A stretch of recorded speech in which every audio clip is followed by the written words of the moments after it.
जय हिंद। स्वागत है आपका हमारे इस YouTube चैनल में। आज हम करने वाले हैं हिंदी व्याकरण की तैयारी। और ये तैयारी किसकी है? महिला पर्यवेक्षक भर्ती परीक्षा तिथि है आपकी 27 अगस्त 2023 के। तो फास्ट तरीके से सिखाने वाले हैं कि किस प्रकार से आपको हिंदी में 10 में से 10 नंबर लाना ही है। अभी हाल ही में एग्जाम जो हुआ था किसका, श्रम निरीक्षक का, उसका आंसर शीट आ गया है। 120 नंबर अधिकतम मार्क्स गया है और 10 से 20 लोगों का नाम 120 के आसपास। इसका मतलब यह है जो कंपटीशन बहुत टाइट हो चुके हैं। पहले होता था कि यदि हम 150 में 100 ला लें, 110 ला लें, 115 ला लें तो हो जाएगा। अब ऐसी भ्रांतियां मत फैलाइए। अब ऐसा नहीं होने वाला है ना। अब आपको 120 ही लाने होंगे, तब कहीं जाके आपका होने वाला है। यदि आपका 100 नंबर का पेपर है, क्योंकि महिला बाल विकास का जो पेपर होगा 100 नंबर का होगा, तो 100 में आपको 80 लाना ही होगा। यदि आप जनरल कैटेगरी के हैं तो आपको 80 लाना ही होगा, उससे पहले आपकी बात नहीं बनने वाली। ठीक है, तो इस प्रकार से आप हमारे इस प्रकार शॉर्ट जो पढ़ा रहे हैं अच्छी तरीके से उसको आप फॉलो कीजिए और प्रश्नों को अच्छे से बनाइए। ठीक है, चलिए आज चर्चा करते हैं। आज हमारा टॉपिक है वर्णों को उच्चारण स्थान। ठीक है, तो ये बॉक्स आपको याद होगा, मैंने आपके पढ़ाया था कब? तो ये पढ़ाया गया था आपको। ठीक है, जब हम पढ़े थे स्पर्श व्यंजन 25 प्रकार। तो स्पर्श व्यंजन में ये तो पूरा लिखा था, है ना। इस टेबल से आपका रामबाण इलाज है, यहाँ से आपके अल्प प्राण महाप्राण क्लियर हो जाएगा, है ना। घोष अघोष सब क्लियर हो जाएंगे और सबसे बड़ी बात आपको उच्चारण स्थान पता चल जाएगा। ठीक है, तो यदि मैं के की बात करूं तो ये मेरा कहलाता है कंठ। ठीक है, त से ये है मेरा तालु, म से है मेरा मूर्धा। मूर्धा क्या होता है मैं बता चुका हूँ। ठीक है, म से होता है मूर्धा और डी का मतलब होता है दंत और ओ का मतलब होता है होठ। ठीक है, ओ का मतलब होता है होठ। ये हमारे उच्चारण, हमारे गले के उच्चारण स्थान नहीं है, ये हमारे वर्ण है क ख ग घ ङ ष। इसके उच्चारण स्थान केटीएम दो है। लेकिन अगर पूछा जाए कि मुख का स्टार्टिंग से या फिर कंठ से मुख का उच्चारण स्थान क्रमशः क्या है, तो ये तो आपका लिखा है केटीएम दो ना, केटीएम और डो, इस प्रकार से। तो कंठ, तालु, मूर्धा और दंत और होठ, ये हमारे उच्चारण स्थान है ये शब्दों के। लेकिन यदि हमारे मुख का पूछा जाए तो कुछ नहीं करना है, टी और एम का जगह बदल देना है, बाकी जेब कर देना है। ठीक है, तो पहले कंठ होता है, कंठ के बाद मूर्धा आती है, मूर्धा के बाद तालु आती है, तालु के बाद दंत आता है, दंत के बाद होठ आता है। अब इसको एक बार समझ लीजिए आपके मुख में, अब ध्यान से सुनिएगा, है ना। क से कंठ, कंठ वाले को बोले क ख ग घ। आपके नीचे जो गले के नीचे है ना, वो आपको थोड़ा टच कीजिए, गले के नीचे थोड़ा हड्डी है उसको टच कीजिए, वहां से वो कंठ है ना, वो कंठ हो गया। तो कंठ पहले आया गले में। उसके बाद मूर्धा, मूर्धा को बोलिए ट ठ ड ढ न। आपके मुख या नाक के नीचे का जो मांस है वहां पे जाकर आपका जीभ उल्टा होके क्या हो रहा है, टच कर रहा है। तो ये होता है आपका मूर्धा। बोल के देखिए ट ठ ड ढ न श र र र बोल के देखिए, आपका जो जीभ है वो नाक के नीचे की जो हिस्सा है वहां जाके टच करती है, तो मूर्धा हो गया। अब तालु देखते हैं, तालु क्या है, च छ ज झ न। तो आपके जो ऊपर का दांत है ना, उसके रूट है, रूट मतलब उसका जो जड़े हैं दांत की, वहां पे जाके टच कर रहा है, इसका मतलब वो स्थान आपका तालु है। ठीक है, वो स्थान तालु है। कभी एग्जाम में पूछ दिया तब कैसे करोगे, त थ ज, ये तालु है। अब हम आते हैं ड, ड से होता है दांत, डीठ है ना। द से मैंने दांत बनाया है कोड, तो द से दांत, त थ द ध न। देखिए जब भी आप त थ द ध न बोलेंगे आपका जीभ कहीं कहीं ना कहीं जाके आपके दांत से टकराने वाला है। ठीक है, अब लास्ट में आता है आपका व, ऊ से होता है होठ, ओठ है ना, होठ। तो प फ ब भ म, जब भी आप बोलेंगे तो आपके जो दोनों होठ आपस में टकराएंगे। तो ये हो गया। अब इसको याद कैसे करना है, तो इस टेबल को एक बार रट लीजिए, है ना। जैसे अब ह का पूछा जाए तो ह का उच्चारण स्थान क्या है, तो कंठ है। बोल के देखिए ह, अ आ, ये भी कंठ है। ठीक है, श य ई, तो इस लाइन में जितने भी है च छ ज झ य, श य ई, ये हमारे तालु से उच्चारण होने वाले हैं। क्या कहा मैंने, तालु से उच्चारण होने वाले हैं। इसीलिए कभी को आपको पूछा जाएगा कि तालु श कौन सा है, तो जो शक्कर का श है वो तालु श है।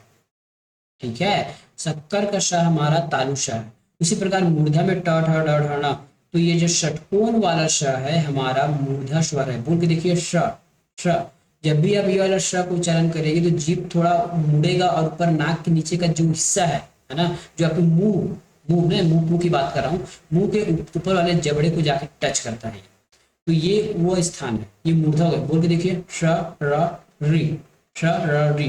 तो इस प्रकार से ये हमारा मूर्धा स्वर है, शक्कर वाला तालु स्वर है। ठीक है, उसके बाद आता है हमारा दंत। दंत में आ जाएगा त थ द ध न और श श्र श्र। जब भी इस श को बोलेंगे तो आपका जीभ जो है दांत से टकराना चाहिए, तभी आपका उच्चारण सही होगा। श्र ल ल ल ल बोल के देख लीजिए, जीभ कहीं ना कहीं दांत से जाकर टकरा रहा है, चाहे ऊपर से टकरा है या नीचे से टकरा है। उसी प्रकार स बोलेंगे, न बोलेंगे तो ये दांत से टकराता है। ठीक है, अब आता है हमारे पास प। ये तो हमारा कच्चा किताब है जो आप याद कर सकते हैं। अब व से प फ ब भ म। व से मतलब जब भी आप प फ ब भ म बोलेंगे तो दोनों होंठ आपस में टकराएंगे। उसी प्रकार देखिए ऊ, ऊ ऊ बोलने से भी आपके होंठ पास पास आ जाते हैं। ऊ ऊ, ये हो गया हमारा क्या, उच्चारण स्थान में हो जाएगा हमारा तालु। अब व को देखिए, व व व जब भी बोलते हैं तो ये हमारे दांत और होंठ दोनों का काम करता है, इसलिए जो व है दंतोष्ठ बोलते हैं इसको। इसका उच्चारण स्थान है दंतोष्ठ। इसका उच्चारण स्थान क्या हो जाएगा, दंतोष्ठ हो जाएगा। चलिए, अब ये हो गया हमारा उच्चारण स्थान। अब आगे देखते हैं हमारे पास कुल कितने वर्णमाला है। वर्णमाला में स्वर हमारे 13 है, स्पर्श व्यंजन 25 है, अंतःस्थ 4 है, उष्ण व्यंजन 4 है, संयुक्त 4 है और उच्छिष्ट 2 है। आशा करता हूँ ये आपका याद होगा। उच्छिष्ट में आपका ड और ढ जो नीचे बिंदी वाला था, संयुक्त स्वर में आपका ये था त्र, है ना, श और ये ज्य, ये संयुक्त में 4 थे। उष्ण व्यंजन में तीनों श हो जाएंगे आपके और ह हो जाएंगे। ठीक है, ये भी पता चल गया। अंतःस्थ में य र ल और व, ये अंतःस्थ हो गया। 25 जो है आपके क से मा तक है, क ख ग घ ङ छ छ ज झ य ट ठ ड ढ न त थ द ध न प फ ब भ म। ये 25 जिसमें इतना व्हाइट दिख रहा है ना आपको, ये वाला यहाँ से लेके मा तक के हमारे 25 है। ये क्या हो गए हमारे स्पर्श व्यंजन हो गए। स्वर तो आपको पता है अ ई उ ए ऐ री और आ, है ना। चाहे तो हम इसको एक क्या बोल सकते हैं, इसको आयो को आप बोल के और आ को अलग कर सकते हैं। ये हो गया हमारा बाड़ा का। अब कई बार आता है कि शब्दकोश में इसका, जैसे हम बोलते हैं ना इंग्लिश के अल्फाबेट में कौन सा अल्फाबेट पहले आता है, किसका नाम ऐसा आता है, अल्फाबेटिकल ऑर्डर से सब जमाते हैं। उसी प्रकार हम जो है ये देखेंगे कि अल्फाबेटिकल ऑर्डर में हिंदी में कैसे जमाते हैं। तो याद रखिएगा और अ से स्टार्ट होता है। ठीक है, कोई भी शब्द और अ से स्टार्ट होता है, इसका ये लाइन आ के बाद अ वाला अक्षर, फिर आ ई उ री ए औ इस प्रकार के शब्द आगे आते जाते हैं। ठीक है, इस प्रकार से ये आके आते जाते हैं। अब यहाँ क ख ग घ ञ ये तो आपको मिल गया। कभी प्रश्न में ये आ गया कि ये कैसे होगा, और ये त्र है, यदि त्र से कोई चीज स्टार्ट होती है, जैसे त्रिभुवन है, त्रिभुज है, ये शब्द किसके बाद आएगी, क्योंकि त्र तो हमारा यहाँ कहीं भी नहीं लिखा है। ठीक है, ये जो ज्ञ हमारा कहीं कहीं भी नहीं लिखा है, ज्ञ।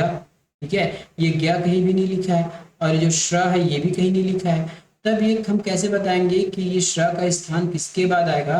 तो देखिए, एक श किससे बनता है, क और श से बनता है। ठीक है, ये जो श्र का स्थान है, जो छतरी वाला श है, छ है, इसका निर्माण होता है क और श से। तो ये जो श से जो भी स्टार्ट होगा शब्द, ठीक है, वो क के बाद आएगा, मतलब इसके बाद कहाँ गया, ये इसके बाद आएगा। जब ये शब्द खत्म हो जाएंगे तब हमारे ख वाले स्टार्ट होंगे। ठीक है, उसी प्रकार त्र किससे बना है, त और र से बना है। तो जब भी इस त्र वाले शब्द आएंगे तो ये हमारे त के बाद आएगा, है ना। जब त्र वाला का खत्म हो जाएगा शब्द जमाने में, तब थ की बारी आएगी। उसी प्रकार ज्या, ज्ञ किससे बना है, तो ज प्लस य से बना है ना। तो ज कहाँ है हमारे पास, ज हमारे पास यहाँ पे है। ज के बाद हमारा ज्ञ वाला या फिर ज्य वाला शब्द आएगा। ठीक है, श्र की बात करें तो ये हमारा किससे बनता है, श्र प्लस र, इस प्रकार से बनता है ना। तो ये हमारा श कहाँ पे है, ये है हमारा श। ठीक है, ये तालु श, ये तालु श है। इस स के बाद श्र वाले जितने भी शब्द है वो आएंगे। तो शब्दकोश का ये उसका उच्चारण स्थान है। मिलेंगे नेक्स्ट वीडियो में, तब तक के लिए धन्यवाद।